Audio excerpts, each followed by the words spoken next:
in my veins, and I'll ride for my city. You can see that in my face. 3 rivers over 2. You can come and get a taste. Teams mad, we got them ring. It's a lot to let them hate. Run the game, we are not the same. Tomlin hold the reins. It's insane. Benny got the range. Jim, man, yeah, I'm gonna let you dig into it first, to give your opinion and your assessment of how everything went. What was your thoughts as far as with the performance and how everything panned out with us taking his first L? Well, I mean, I don't think you were surprised, and I Yeah. wasn't. I wasn't altogether surprised. Washington came in, I think, with a 3-game winning streak. Mhm. That defense they got is outstanding, man. A lot of first rounders out there, man. Them guys really play. You win championships with a great defense, man. And I just thought, Pittsburgh going up 14-0, man. They, maybe relaxed a little bit. Mm. Uh, you know, they such an imbalance with this team right now. Big Ben throwing the ball 53 times, only Yes. running the ball 14. Something got to be done with that. I'm not as down as a lot of people about the drops. A lot of great receivers drop passes, man. Mhm. They just got to tighten that up a little bit. But I'm not sure if the offensive line is able to run block. Maybe when they get Pouncey back in there, Connors back in there, maybe there'll be more of a focus on the run game. But I was impressed with Jalen Samuels. I thought he Okay. got confidence back. I thought he showed he could be a feature back going down the stretch if the coaches got confidence in him. Coming out of North Carolina State, he was a great tight end, great tailback, outstanding blocker. Seemed like he lost his confidence over the last couple of years with the Steelers bringing in a lot of different running backs that take his position. But he showed me something during the last game. And I think with him and Connors, if the coaches got confidence in Samuels, I think they can move forward because he could be that third down back that they're looking for. I just think McFarland is a little bit lost being a rookie. He's not able to pick up the system very well. He's not picking up blitzing linebackers at all. Mm. And he's just confused on what to do. A couple of times he lined up in the wrong spot. Ben had to correct him. But I think it's next year for McFarland, and I would go with Samuels this year. Okay, okay. Now let's to stick there as far as with the offensive line. You said that they're running into issues with the run blocking. Is it? Do you believe that it is issues with the run blocking, and it's not an issue as far as with play calling, as far as like what's being selected in certain situations? Because I mean there's been multiple times that it's been 3rd and 1, 4th and 1, different situations like that where for whatever the reason is we're not running the ball. But like we said before in the past, Ben, he's not getting sacked. So, it's a situation where it's like you have something there. So you're saying that you feel that, it's more or less the players are there on the field and it's not the play selection of, what Coach Randy's actually calling out there.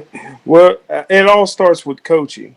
Mhm. Um, Mike Munchak and Russ Grimm were two of the greatest offensive line coaches in the NFL history. They're no longer there. Yeah, we Uh, talked about that. Hmm. Steelers went cheap on the offensive line coach, and it's affected. 76 is a finesse guy, good pass blocker. He can't move nobody off the ball. The Castro's having a horrible season. Hmm. Villanueva can't move anybody off the football. So you're starting right there. You tell Benny Snell, who's never been fast, to come in and lose a little bit of weight because they want him to be a little quicker and a little bit more agile, and then you want him to be your short yardage back. You got enough butt to get it done, and then you go out and pay all this money for Derek Watt, but he played 3 plays in the last game. So not only can't they run, they don't even have the running mentality or the Yes. personnel to really run the football. Right now. And like I said, you get James Conner back. I like Jalen Samuels. And then you maybe get somehow get Kevin Dotson in there. He's a run blocker. Get him in there for somebody. Move the offensive line around a little bit. Get Pouncey back in there, who's an outstanding run blocker, and maybe you might have different results. Yeah, and you know what? I'm glad that you know mentioned Pouncey there, and let's keep it there. Connected to a lot of the injuries that we actually had to deal with in the game. You know, Robert Spillane, he actually went down with the injury, and it looks like he may be able to perfectly bounce back and return before season's end. Also in game, Joe Hayden, he actually, you know, is going through the concussion protocol presently. So, you know, hopefully he'll be able to bounce back soon and, you know, get back out there on the field. But not even getting an opportunity to dress, you know, were a few players that fell victim to, you know, COVID protocols again, especially with Pouncey, Connor, even Steven Nelson. He was out this past game. I believe that may not have been for COVID. That may have actually been due to injury. But how do you believe the injuries, you know, affected the outcome of that game as far as, you know, with all the players that were missing and some of the players that went down? Do you feel like it affected, you know, some of the play calling as far as, you know, on offense with some of the players that were out there? And also defensively, do you believe that it affected, you know, a lot of the play calling there? I'm gonna keep you there with you, Jim. I see you, Banger. You just jumped on. I got you here in a second, buddy. Well, there's no excuse for losing to a 4-7 team at home. Yeah, You got to win that football game. You know, you got some, you know, tough opponents coming up. You couldn't afford to lose to the Washington football team. But also, you made a great call on last week's show when Robert Spillane went down. Avery Williamson stepped in and led the team in tackles. So that was a great pickup. The Steelers needed some depth. I think that, you know, listen, you can't replace a Bud Dupree. You know, this is a guy that was going to be a Pro Bowler, should have been a Pro Bowler last year. But I think Highsmith got all the ability to do it. And he was rushing the quarterback okay this past game, but if for some reason he was getting off the ball slow. I don't know if he was confused a little bit. He wasn't looking inside to see when the ball was snapped, but he was like a step slow getting off the ball. But and I think if he corrects that, you may see him getting to the quarterback this week. But hey, you know, the Pittsburgh Steelers. I'm not. I know a lot of people don't want to go after James Harrison. I can understand that he hadn't played in 3 years, but I would definitely bring in Clay Matthews if we could afford him. He had 8 sacks last year before he got hurt. He comes from a football family. His daddy, in my opinion, is one of the top 5 outside linebackers of all time.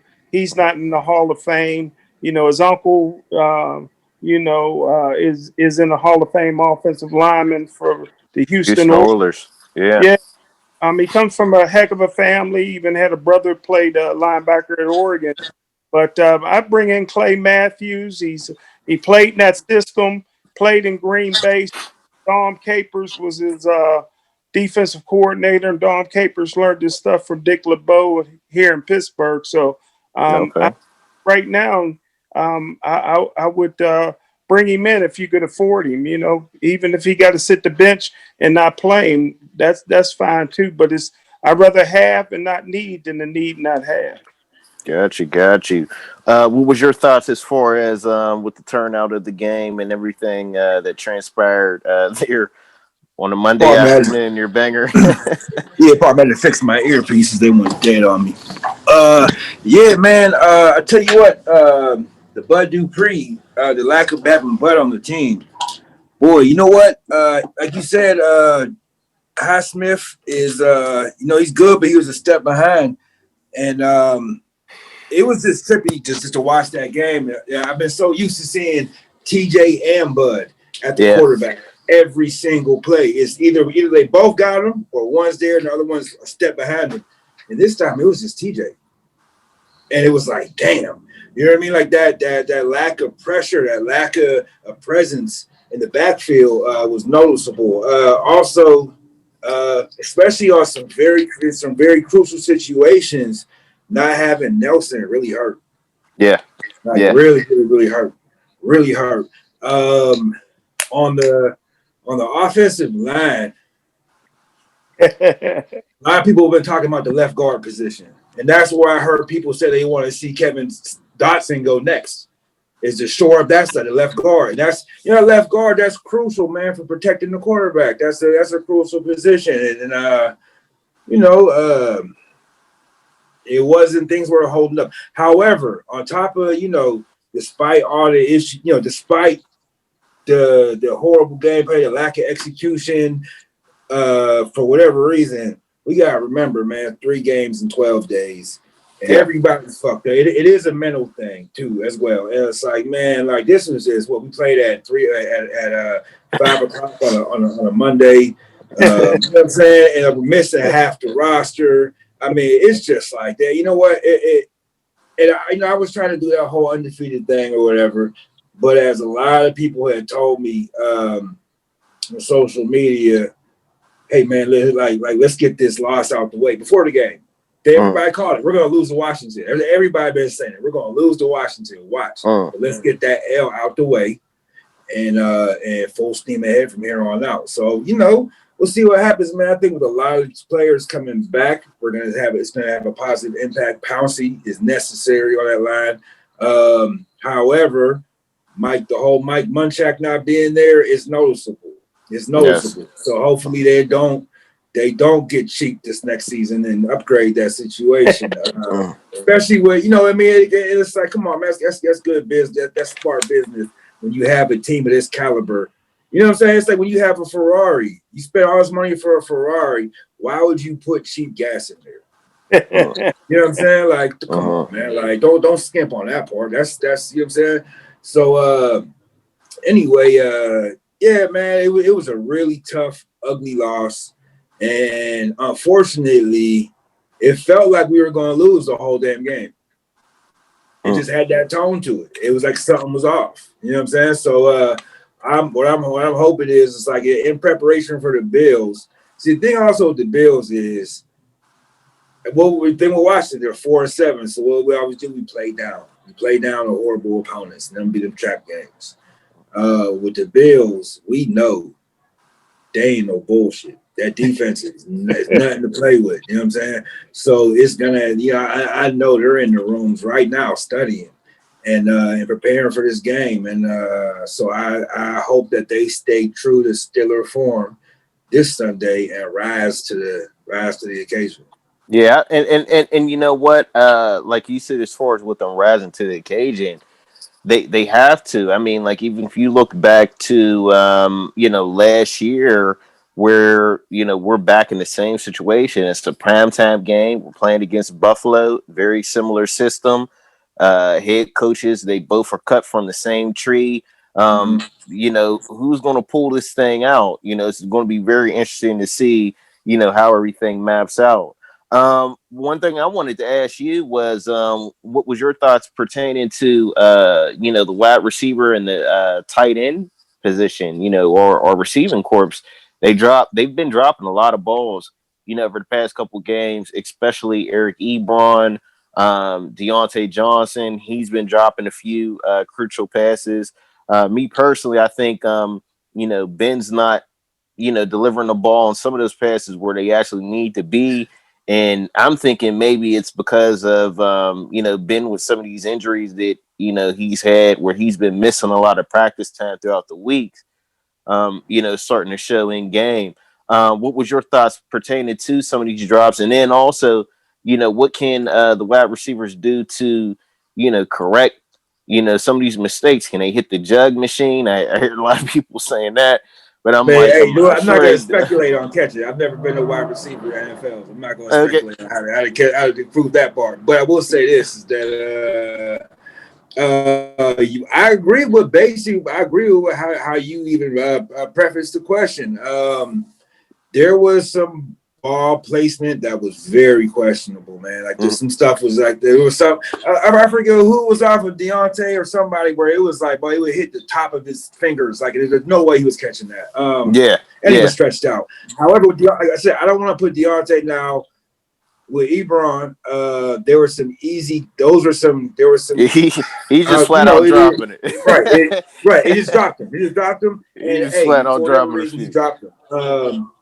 I don't want to put Deontay in that category. And the crazy shit about it is, after he dropped those passes or whatever, he went out and scored a touchdown twice because he had to pull San Antonio and redo it. You know what I mean? And man, the way he was trucking people.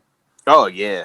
Man. So it's like I don't want to put Deontay in that category of like being a problem as a receiver because he's not. You know what I'm saying? He's definitely producing. However, some of those drop catches, like I said, man, some of those are attributable to hands not being, right at the moment, and other ones are attributable to bad ball placement. So it's just stuff that needs to get tightened up. But I think you addressed that with saying that there's a difference when Ben doesn't practice all week. You know what I'm saying? And that to me, that's the key. I think with Ben, period, is for a long time he was not. He wasn't on some Tom Brady shit. You know what I'm saying? We're like, and like anybody that's played with him will tell you that he's not. He's busy. He's always been on something. I'm just gonna wing it, and I got this. I've been doing it like this. That worked for him for a long time. Now that he's older, you know what I'm saying? It was declining. All of a sudden, he takes that year off and gets his body right and really focuses. Production goes way up.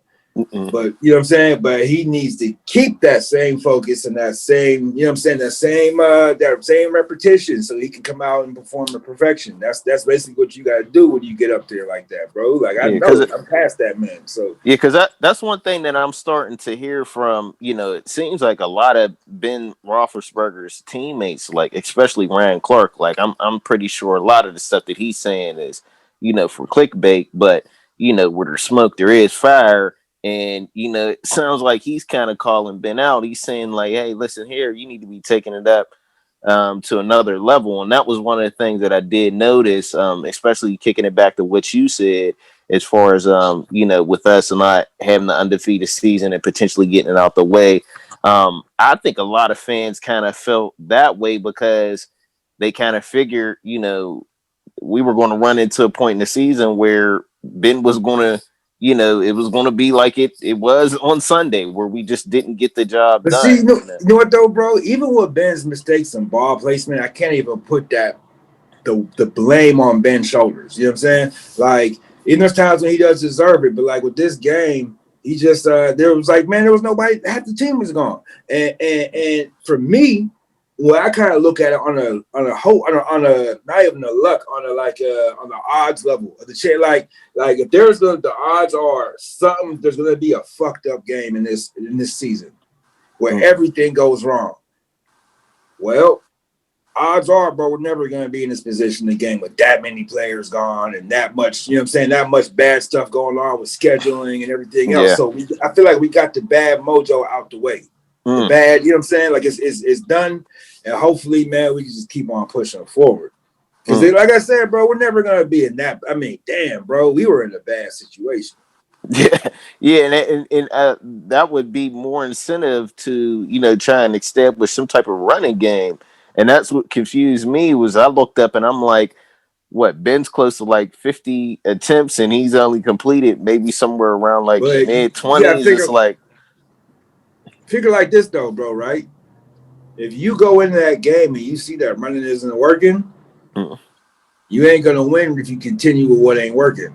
I don't even think they didn't. I think they went in determined that they were going to, pass the ball. I think just like what Chris said, last week, where he was saying, listen here, the secondary can't match with our receiving core. They went out there this past week and they're like, okay, listen here, we're going to pass the ball. They eliminated the run. Like I think the previous week against Baltimore, we at least established the run to the point where, Benny, he was able to get out there. He made a few plays. He scored a touchdown. This week, it just seemed like, Coach Randy just decided not to get any of the running backs into the mix. He just wanted to pass the ball. all game. And then that was what, was confusing with me.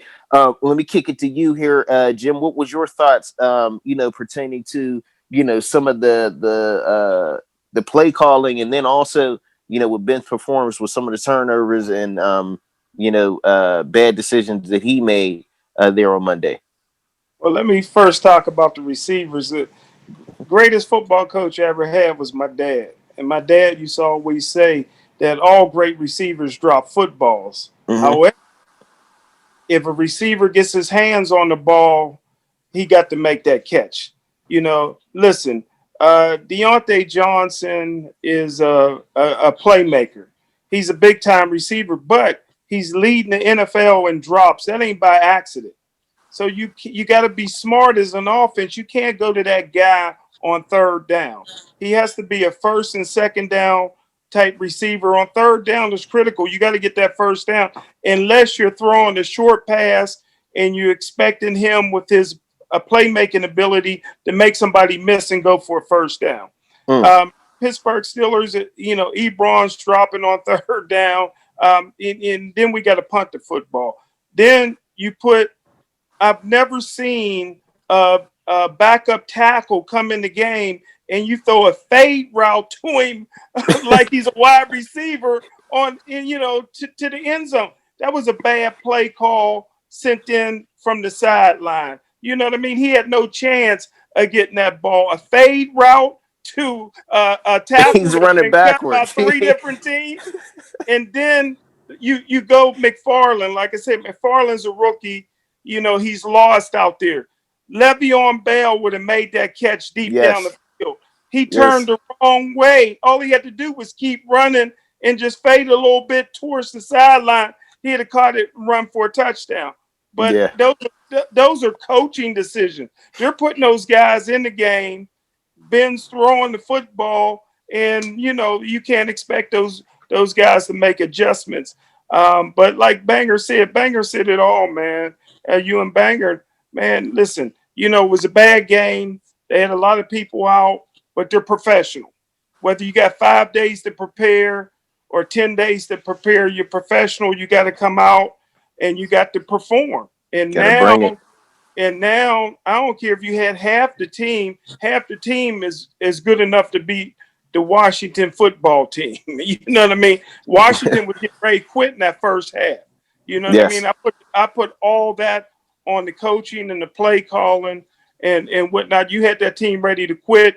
And then you have a practice squad kicker that hurt us that came in. Not that he wasn't kicking well, but the coaches had no confidence in him kicking anything over 40 yards. So that played in their mindset as well. And now you got a tough part of your schedule coming up. So let's see. The Pittsburgh Steelers a lot of times fall apart in December, so they could be falling apart again. Yeah, and you know what? It's a good thing that you actually mentioned that, and I want to keep that there with you, Jim. As far as with some of these coaching adjustments, we're getting into situations again here. 3rd and 1, 4th and 1. Okay, the excuse before was, okay, Ben Roethlisberger, he can't run a quarterback sneak because we don't want him to get hurt. Well, you have 2 backups that are capable of running a quarterback sneak. Right. I mean, you can't put another player and line him up there at the quarterback position, run a wildcat, something to get that additional yard. I mean, Washington, they attempted that against us during the game, and they handed it off to the running back, and it just so happened to be that, Mike Hilton, who was balling all freaking game, like he got into the backfield and made a stop there, and I believe that was on 4th down too, so that was a big stop. But it's like, we've had, this isn't like the only season that we've been running into these problems. This has been repetitive since, Coach Randy, he's became the offensive coordinator. So I'm just wondering, when are they going to finally just look at the film and say, okay, look, this isn't working. Let's do something different. Like I'm just as lost as you, Jim. I mean, you got McDonald, that's a good blocker. You got Derek. Where was he? Where was he? I didn't hear his name. I didn't see him on the field. Did he suit up? I'd imagine, I got to go back and look, but I imagine he had to suit up. And you got Derek Watt, only played 3 plays. He's a devastating blocker. He's tough. I just don't understand what you're doing. If you want to get short yardage, put the short yardage personnel in there. You know, And also, I mean, if it's a situation where we don't have the player personnel in some of these situations, I'm seeing a lot of old, veteran players that were, former Steelers that are sitting out here that are available. And yeah. some of these guys are healthy right now. I mean, you have Nix, he's sitting out there, he's I, available. You could I love definitely plug and play him there. Man, Banger, Knicks, yeah, go ahead. Knicks. Man, I don't understand that one, man. I don't I'm understand that move at all. I'm lost. And Xavier Gramble, he, I believe he got released from good the block. Colts practice squad, and Good he's blocking. available now Good blocking. also. So it's like, Yeah. he's another player that, he was injured when he was here, but he's someone that knows the system. Yeah. It seems like we're struggling in that area, and his biggest issue was he wasn't healthy. Well, he's healthy now. Give this Yeah. man an opportunity. Like, Yeah. I'm lost. I mean, like, you see some of these other teams, they're not going to, like if they see an old veteran player, they're going to pick them up. Like, with the individual who was a player that we just let go, that we brought in this in the offseason from Kansas City, the offensive lineman, not Legursky, Oh, Winooski? yeah, Winooski? Yeah. he's back in Kansas City by my understanding. Oh, So I know we let him go. Wow, I didn't know that. Wow. yeah. I think something Yeah. happened and he got released, Yeah. and I think they thought that they were going to be able to bring him back, and Kansas City signed him. So this is chess. It's not checkers out here, man. People are paying attention to that stuff. And I know, Banger, you don't really care for James Harrison. I know we talked about this last week where we kind of felt like, Clay Matthews, like, I don't want to say he's washed up, but we really didn't see, we don't know what he has left. Just like, Right. comparing him to James Harrison, it's the same way. But when you look at a lot of these teams that are making, that stretch run in the playoffs, they're pulling somebody, an old veteran or somebody off of the Yeah. sofa, and they're going in there and making plays. I mean, like, look at Dwight Freeney. He's done it for years. I've seen him go to maybe like 2 or 3 Super Bowls. Just, hey, get off the sofa, get out here, line up, and he's sacking the quarterback, getting paid. Yeah. So like I definitely agree with you, Jim. We I think some of these veterans that are out here, if we have the cap space or we can make something happen, we need to pay attention to them and look at it, because some of these other teams are going to get some of these players. And if it's someone like you said, that has the talent, knows the system, they're healthy, give them an opportunity at this point. See, Because we. that's a few positions we need to do that in right now. Oh, It's oh because yeah. of it's like, man, both sides of the ball. It's like, sheesh. Mm. It's the thing, man. With anybody who's attempting to fill Dupree's shoes, it's like you got to understand. Like Dupree didn't come in as a rookie or as a second year producing like this. This is the Yeah. end result of years of training and hard work. Yes. So it's Yes. like that's why he's always in the backfield every fucking play. You know what I'm saying? Mm-hmm. So it's like, damn, man. Like, first off, for Highsmith, that's some big expectations to having him. You know what I'm saying? But it's like, at the same time, for us to be the effective defense that we have been, we need somebody who can fulfill those high expectations. So Yes. whether or not they will be filled, whether or not we'll find somebody to do that remains to be seen. Now, I want to ask you guys, because we're still talking about some of these injuries and things we're dealing with presently, kicking it back here on the special teams, with the field goal kicker.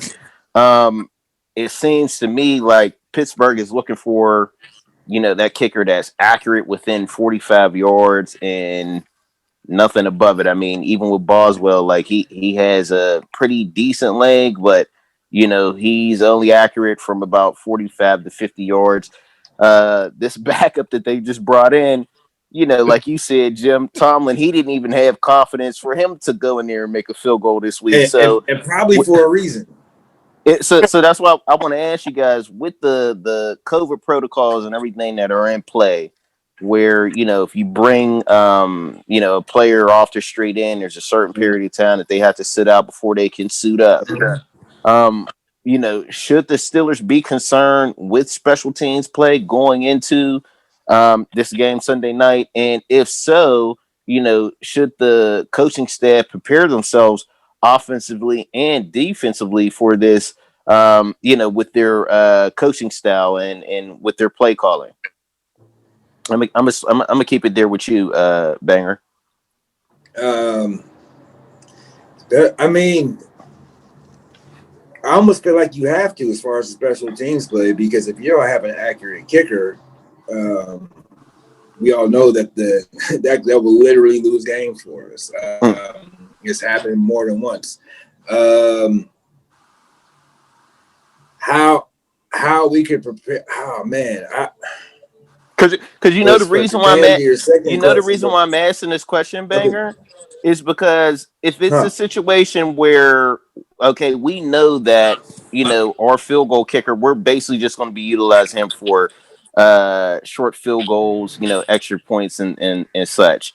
Okay, no, when you get on a within the 40 on the opposite side, and we're transitioning in a scoring position, that okay, look, we're using these 4 downs, so make sure that, like, in your play calling, that you're picking plays that, if it is a situation where it is a 4-for-1 or something like that, you already have a play or something like that that's already designed for it. Just like what Jim was saying as far as with Deontay Johnson, if he's not reliable right now, and he needs a little bit more reps with Ben and everything, let's not put him in there on a crucial 3rd down when the game is on the line and expect him to make the big play. He may not be ready for it right now. Right. So that's where I'm asking that, as far as like with the play calling, if it is a situation where, we know that we don't have a field goal kicker maybe for this game, we don't know how many games Boswell is going to be out. Right. And if we can't pull someone in off of the street, we got to work with what it is that we got. So they have a trick play up our sleeve or something. Yeah. And I think that's basically where they're at with it too. I'm just speculating, of course, but like that, we gotta add something to our artillery. Hopefully they are anyway. But yeah, man. I don't know, bro. Hopefully we're not going to be in that position to even need to come up with tricks. Hopefully we can get everybody back, because at the end of the day, man, I'd rather have a solid football team than one that has to rely on, pulling a rabbit out their hat. Yeah, and that's an excellent point. Excellent point. Anything you want to add to that topic there, Jim? The only advantage of going to Buffalo is there ain't going to be 80,000 fans in the seat, man. There's no upside going to Buffalo, because it's one, you don't know if it's going to be, how cold it's going to be. You don't know if they're going to have 12 feet of snow, which is making it bad for a kicker.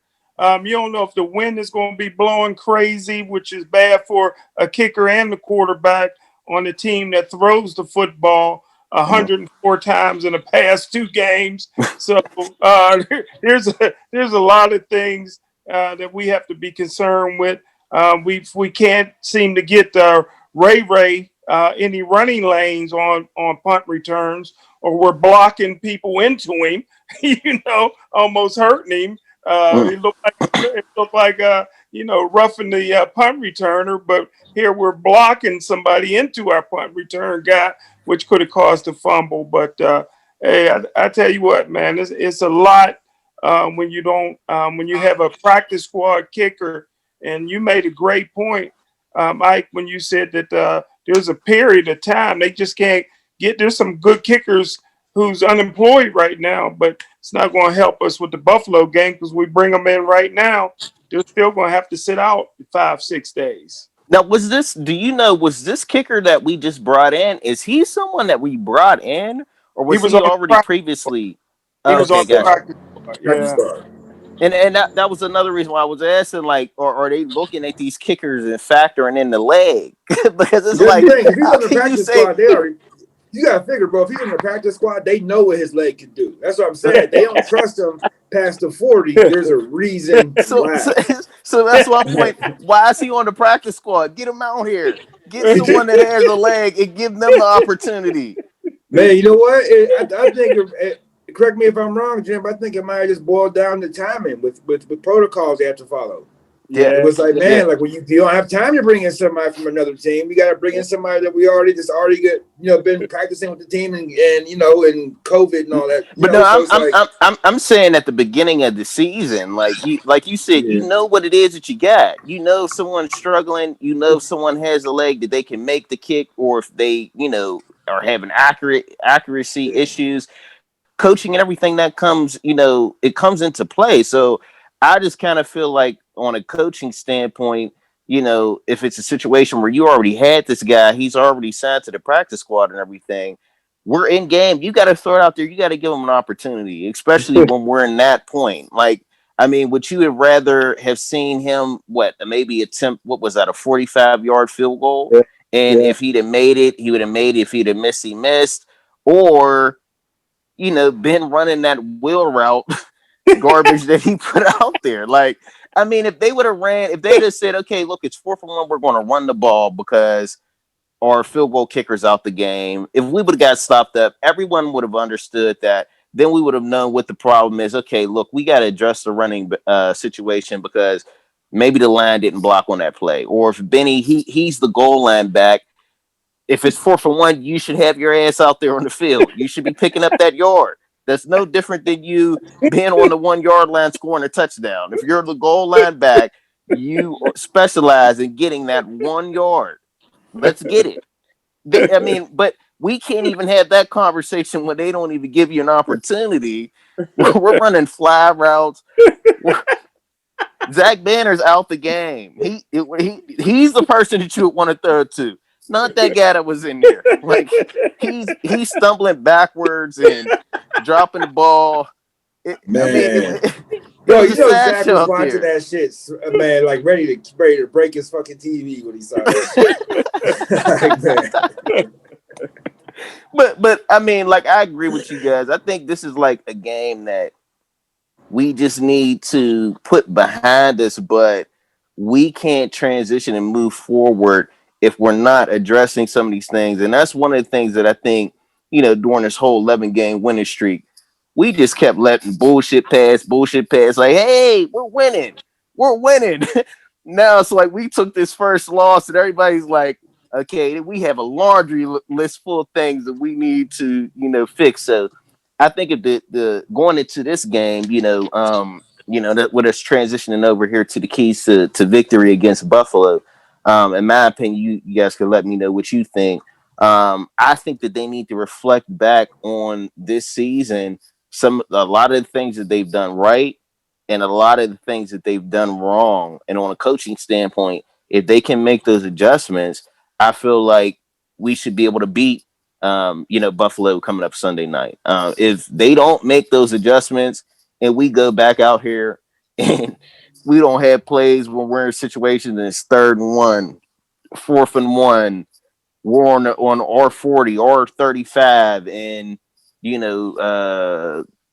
Tomlin doesn't want to kick a field goal. Well, you got to have something dialed up. So if they don't make those coaching adjustments with the players that we have right now, I would see us maybe taking another L.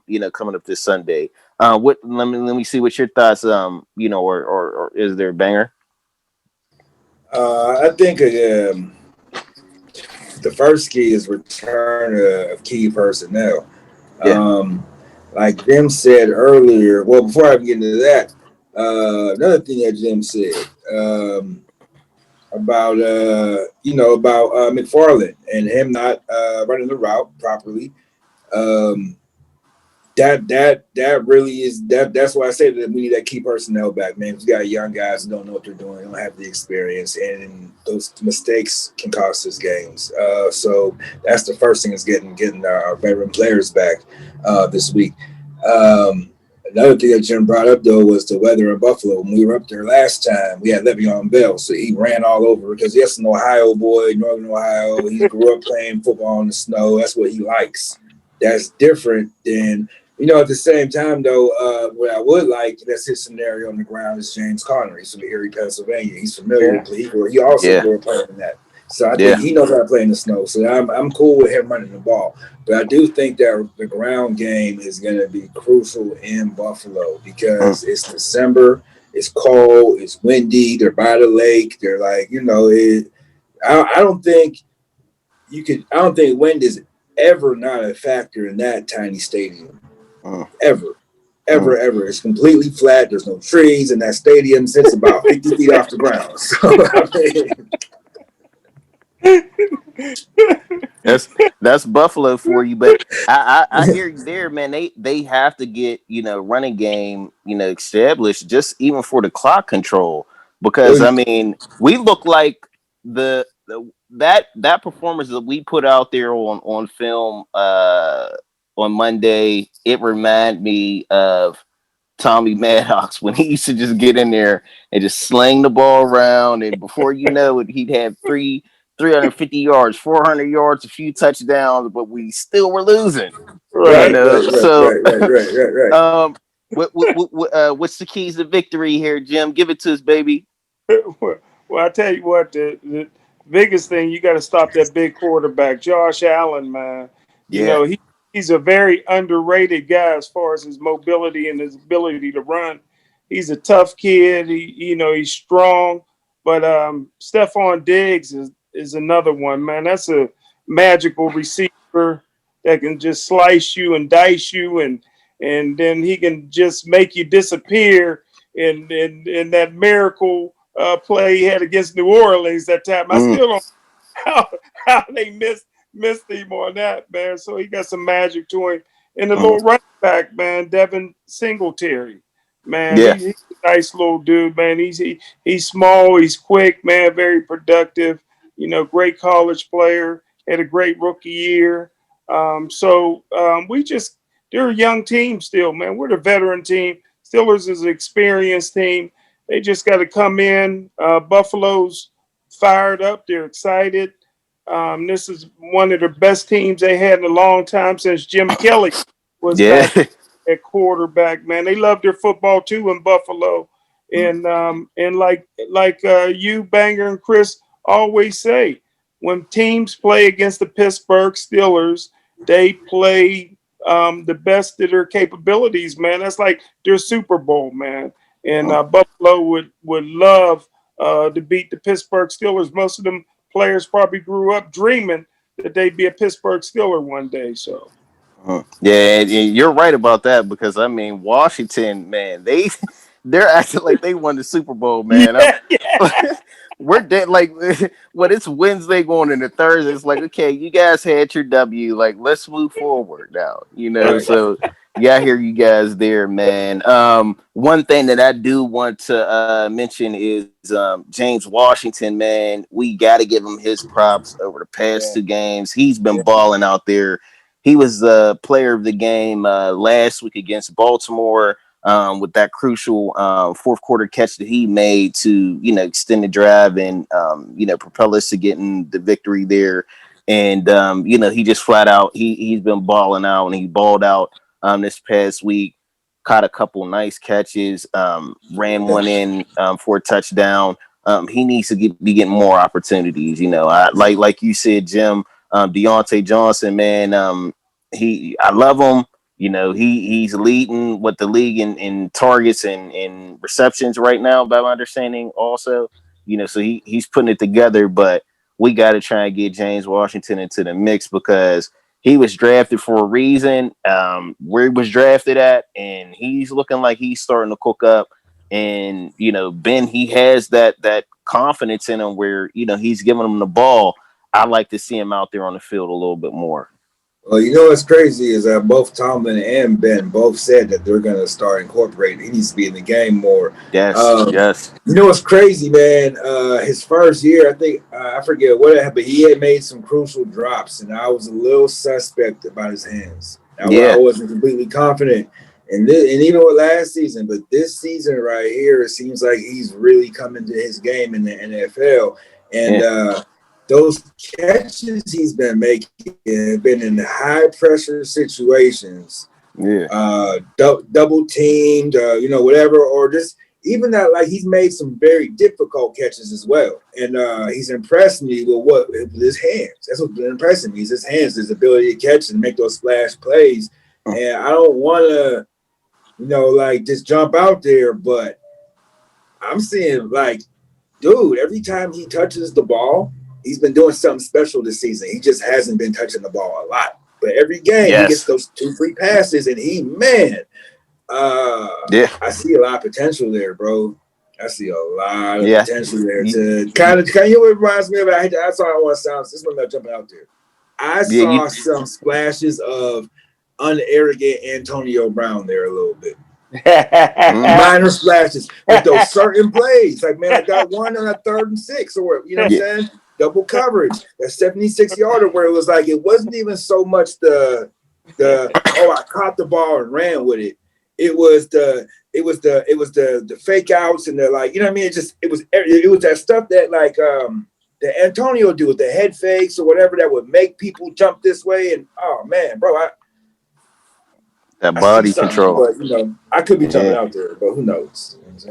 Well, you know what? I think he has those good hands, and you can contribute that to him catching bricks from the jug machine, man. Like I heard during the offseason he was doing a lot of that catching bricks to strengthen his hands and everything. And it looks like it's working out for him. Maybe some of the other receivers, they need to incorporate that into their workout regimen this offseason, so they can get a little bit more crisp. But he, like you said, he's definitely the balling man.